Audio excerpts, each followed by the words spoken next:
So, Zaire Rahim of Time magazine wrote an interesting article. It's titled, Poll Finds Majority of Americans Are Worried U.S. Will Go to War in the Next 4 Years. It goes on.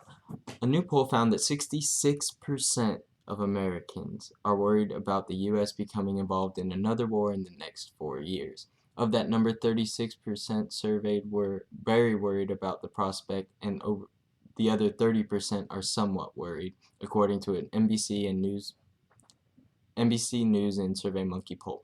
Respondents were rigidly divided between party lines, with 88% of Democrats and Democratic-leaning voters being concerned about the likelihood of the U.S. going to war, while 60% of Republican and GOP-leaning voters say they are not worried, according to NBC News. So, 60% of Republican GOP-leaning voters is really what grabbed my attention here, because they are tending to be the more war hawkish kind of people. I mean, it's the same party that lied our way into Iraq, and so they tend to be more war hawks. Trump's on the campaign trail saying we're going to take their oil and all kinds of crazy shit. So obviously, if you were wanting a party of peace, you would vote for the Democrats or libertarians because they have a non-interventionist ideology. But 88% of Democrats are scared. Now, this surprised me a little bit. The left tends to not be quite as knee-jerk reaction to some things as others, but I've noticed ever since Trump got elected, oh my goodness, everything he does, everything he says is blown up and run nonstop over the media 24 hours a day, just about. It feels like you cannot even go a day without hearing about another Trump scandal. And my opinion on this is actually that we should all be worried about going to war in the next 4 years. Steve Bannon, Trump's chief White House strategist, is fervently pro war with Iran.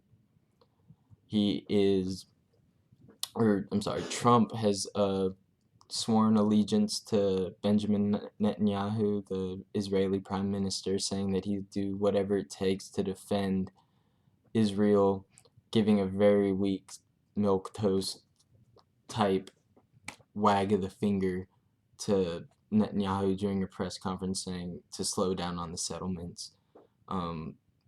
But he said, there's no president that's ever been more pro-Israel than me. And what this means is dangerous for the Palestinian and Israel conflict, and that not even mentioning Iran. But, the Palestinians, if you look on a map at Israel-Palestine over the last 60 years or so, you'll see that the territory is almost a blip on the map compared to the Jewish state, and these expanding settlements that have been going into Palestinian territory are just pushing them closer and closer into a pocket. And who knows, I mean, that's why Israel-Palestine is such a concern to so many foreign policy wonks. Now, this war with Iran is something that a lot of neocons have been in favor of, and a lot of Democrats are war hawks themselves. Hillary Clinton wanted to put a no-fly zone in Syria. That would have greatly jeopardized our risk of having an incident with a Russian plane or something to that extent that could possibly even spark off some kind of conflict with Russia. So the Middle East being the quagmire that it is, we just need to be careful and vigilant that we do not do anything stupid over there and get caught up in war. And now leading the White House and pretty much the free world is a bumbling idiot who can't even make a complete sentence without saying the words tremendous, believe me. It just goes on and on from there.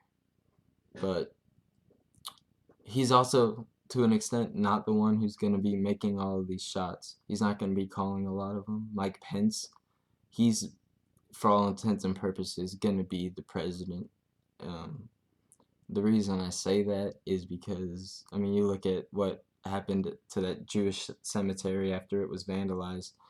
Trump didn't go out there to make a speech and an appearance. Mike Pence did.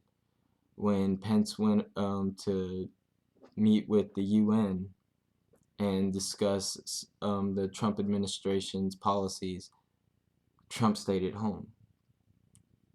So we just need to be careful. We need to stay vigilant and make sure that this does not get out of hand. And, I can't fault the 60% of Republicans and 88% of Democrats that are afraid to go to war in the next 4 years, because it's a likely thing that might happen.